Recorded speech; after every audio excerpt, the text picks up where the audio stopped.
More Mark II, more rockets, kind of everyone's favorite thing, including mine. So this is the form that we're working with right now. There's a lot of stuff that's going into kind of getting this to work, and one of the main things is the rockets. It's one thing to get it to launch, but it's another thing to get it to actually, fly straight and kind of hit the targets that we're going for. But until we actually sit down and do the math, engineering, kind of analyze the actual performance of the design at the specific conditions, it's going to be kind of hard to truly predict how well the rocket's going to fly as we improve the design. So kind of starting off, the main thing you want to analyze is the actual flight behavior. That's where all the kind of disturbances that affect the rocket's position and flight path come from. There's a lot of unknown variables that exist when the rocket flies that cause it to deviate from its flight path unless we have the proper kind of correction mechanisms in the system. In the past, we kind of talked about gimbals and like more active stabilization methods, but since we're in a much smaller form factor, we have to rely on the actual design of the rocket itself and the gyroscopic stabilization to keep a rocket in a straight line. So as I'm gearing up to kind of test the next version of the rockets, it makes sense to analyze what went wrong in the past and kind of see how the next rocket is going to perform during the test. So kind of starting off and looking at the very first rocket, the main thing there is that we know it doesn't fly straight, even with the twisted fins. You can see this is the old barrel, and I was really just working with that cavity there to kind of figure out how big I can make the rocket. The main idea behind kind of adding fins to your rocket comes from improving what you call the static margin. You have your center of gravity, which is the rocket's just kind of average point of all its mass. You can almost treat the rocket as a point mass at that point. And then you have your center of pressure. It's kind of a similar style of averaging of forces. It's done with all the forces of the air and drag that's flowing over the rocket. And because that point force, the center of pressure, is usually some distance away from the center of gravity, it creates what's called a moment. You can think of it like a static torque. So what happens is that your center of pressure, that creates a restoring moment to counteract any of the disturbance forces that the rocket might experience. The idea behind the static margin is that your center of pressure should be located a few calibers, which refers to the rocket diameter, behind the actual center of gravity, such that when the disturbance forces act on the rocket, instead of causing the rocket to continue to move even more in the direction of the disturbance forces,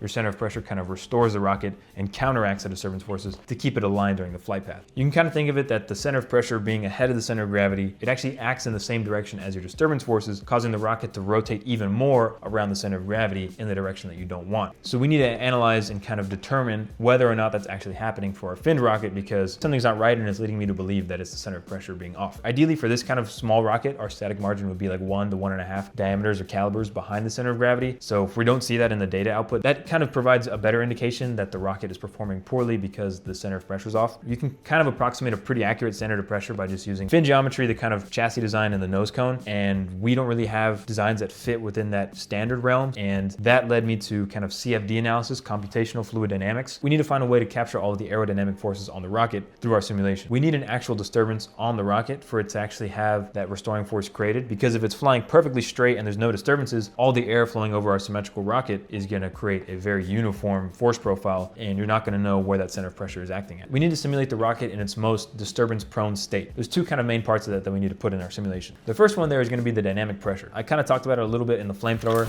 Mainly the dynamic pressure there was more related to the Venturi system and kind of how it creates a low pressure zone relating to the static pressure. We're just looking at the actual dynamic pressure today and that equation. The velocity of the rocket you can see clearly correlates to the actual dynamic pressure, but also the air density. So one thing to note there, with vertical rocket launches, as you go up, you actually have lower air density, and that also affects your dynamic pressure. We don't really have to worry so much about fluctuations in density because luckily we have very uniform air density horizontally, so we can assume that and kind of put it to the side and just correlate our maximum dynamic pressure to our maximum velocity. Fortunately, the rocket motor that I'm using, that has a given thrust profile that we can actually use to derive our velocity profile. The best way to go about it is to split up your thrust profile in a couple of piecewise functions that show the force over time in a couple of different segments. And then since you know that force and velocity are kind of related through impulse, momentum, and acceleration, if we actually just divide our force equations by our rocket's mass, what you then get is your acceleration. And then we have our acceleration equations with respect to time. And then all we have to do now is integrate those with respect to time. We get a velocity curve, and our very last point on that curve is going to be the maximum velocity that our rocket theoretically should reach. This is not including drag because that's a whole nother rabbit hole. But right now we're going to assume it's negligible enough that we can evaluate our center of pressure without it. So now running our first CFD analysis at our maximum velocity on the finned rocket, we get a very nice kind of streamlined profile. Basically, it's a very nice output in terms of the visual. It's very obvious that the streamlines behind the rocket are corkscrewing. So to me, that gives an indication that the fins might actually cause the rocket to gyroscopically stabilize. We know that's not true because it's not happening in real life, but at least there's some indication that the behavior that we wanted was kind of there. Unfortunately, since all the forces flowing over the rocket in this horizontal orientation are almost perfectly uniform around the rocket, even though we get a center of pressure output, it's going to be almost right at the point of the center of gravity, which means that it's almost a zero moment because the lever arm is tiny. As we increase the angle of attack, we'll start to see the center of pressure take effect and want to restore the rocket back to its path if the fins are designed well. If not, we'll see the bad kind of static margin that we were talking about earlier. Running the simulations at different angles of attack, you actually get a pretty dookie static margin. The center of pressure actually averaged out to be slightly in front of the center of gravity. That's a pretty good indicator of why the rocket wasn't flying straight.